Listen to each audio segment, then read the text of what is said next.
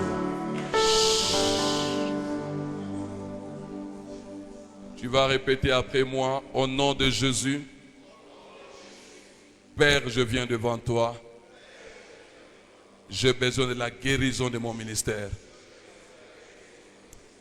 Guéris mon ministère. Mon ministère a été attaqué par des microbes, par des virus, par des esprits impurs. Mon ministère a été paralysé par des maladies spirituelles. Aujourd'hui, j'ai entendu ta parole. Je demande ta guérison. Guéris mon ministère. Guéris mon mariage qui a des problèmes. Guéris mes études. Guéris les dons que tu m'as donnés. Guéris mes relations. Guéris mon travail. Guéris mes projets. Mon ministère est tombé en panne. Depuis longtemps, j'étais dans l'attente de la guérison.